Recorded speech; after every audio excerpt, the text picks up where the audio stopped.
I want to start off by talking about the debt ceiling because, as you know, House Speaker McCarthy and President Joe Biden have come to an agreement, and it's an agreement that seems to basically make nobody happy.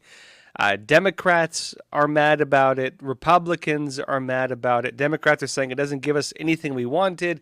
Republicans are saying it doesn't do anything. And we're just financing at this point a delinquent government that, can't pay its bills, basically.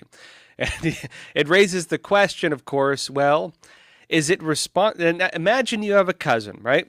And your cousin's bankrupt. Your cousin's about to default on his debts. And your cousin's like, hey, what do I do, man? I can't pay my car insurance. I'm about to lose my house. What am I going to do? And you're like, well, you should probably get yourself out of debt. Maybe, work two jobs and cut your spending. And then your cousin comes back the next day. He's like, hey, good news. I got myself out of debt. And you're like, oh, good. How'd you do it? He's like, well, I got a new credit card, and I used the credit card to pay my debts. That's basically what our government is doing. They're paying their debt with more debt. They're not actually paying it. They're raising the debt limit so that they are legally allowed to go even deeper into debt. They need to change the laws to allow themselves to go deeper into debt. And that's the reason why they're voting on this stuff. If your cousin was doing this, you would call him a deadbeat. You would call him irresponsible. You would not trust him with your money. And unfortunately, people who should not be trusted with money are the ones making these decisions. But regardless, let me show you what people are talking about with it. I'll show you the Democrats first. This is Representative Jim Himes. He told Fox News this on Sunday. I'll just play the clip. You can watch it yourself. There's two problems with the bill. Number one is, none of the things in the bill are Democratic priorities. You know what those priorities are, because in the last 2 years when we controlled the House, we capped insulin at $35 for seniors. We did drug price controls. We passed the biggest infrastructure investment in our country ever. We addressed climate change. Those are our priorities, and not a single one of them are in this bill. There's two problems. Anyways, I mean, it's interesting. I'll show you the Republican side, and then I'll go into a little bit. Epoch Times has a story on it. It says House Freedom Caucus, which is more like the Trump-aligned Republicans, more like the MAGA party, right? The House Freedom Caucus Republicans sound alarm on debt ceiling agreement. It says some members of the House Freedom Caucus said that a proposed deal announced by House Speaker McCarthy to raise the debt ceiling for 2 years, which means until 2024, which means Trump has to deal with it if he comes back in, or Biden in 2 more years. They're just pushing it until the elections. You get that? 2 more years ahead of a possible federal government default doesn't go far enough. And Representative Andrew Clyde, one of the House Freedom Caucus members, wrote that he would pass on the proposed deal. And he wrote on Twitter, quote, a $4 trillion debt ceiling increase with virtually none of the key fiscally responsible policies passed in the limit, save GROW Act kept intact. Hard pass, hold the line. Now, what that means is that very likely you are going to have some Democrats and some Republicans who do not vote on, or who vote against this, or who abstain from the vote. You're also going to have many who do vote for it. And, the question is, well, can they get enough votes? Honestly, if you have, 20 defectors on the Republicans and 20 on the Democrats, they're still going to get the votes for it. And so, we'll see what it comes down to. At the end of the day, if someone votes to basically not fund the government, and all the government employees just don't make money for a little bit, of course, it's problematic for them. But we're also we are in a crisis as a country. We're spending more money on the interest rates, than we are on our entire defense budget. Let that sink in.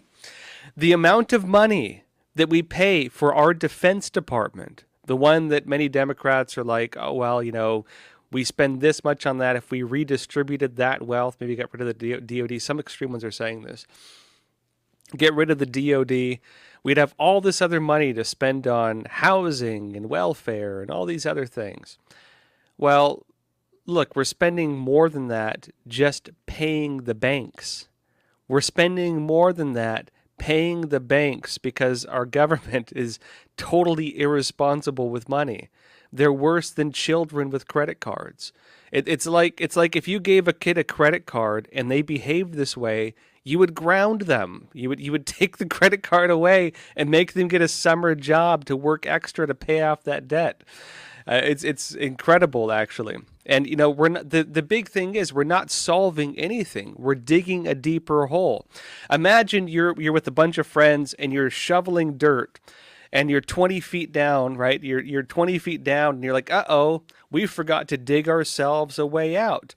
Well, technically, we could dig a ladder or start working the other way, but that of course means that we don't get to dig this hole. And then another friend's like, well, I got an idea. Why don't we dig ourselves out? And they keep digging down. Like that's what they're doing. And Simpsons had a thing like that one time years ago. They're deferring the crisis. They're pushing the crisis back and back and back. And I'll tell you right now, we're already spending more money on that growing bubble of debt than we are on our entire defense budget. And that is not going to go away. We are going to lose that amount of money every single year until they deal with the problem, until they start cutting things. And we've seen that Democrats can't tax their way out of it. They can't, charge you an arm and a leg more. In fact, they're using the money for ridiculous things like giving free hotel rooms to illegal aliens and free food. Like we're just handing money out like it's, grows on trees. And then you have Republicans who are not challenging it, who are not getting rid of these things, who keep saying they're going to, and they make a big deal about, the debt limit and, this giant bubble being deferred to our grandchildren and children. They're not doing anything about it. And so, of course, you do have people who are unhappy, obviously. My personal stance is it's a crisis. And you can ignore that crisis as long as you want, and it is not going to go away. Not only will it not go away, it's going to get worse. It's like if your leg had a wound and your wound got infected. The longer you wait, the more infected it gets, and the longer you wait, the more painful it's going to be when you try to get it treated.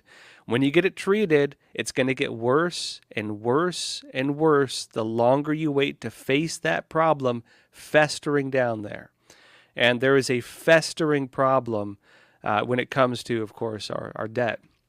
At the same time, hey, good on Republicans and Democrats for actually, working together on something.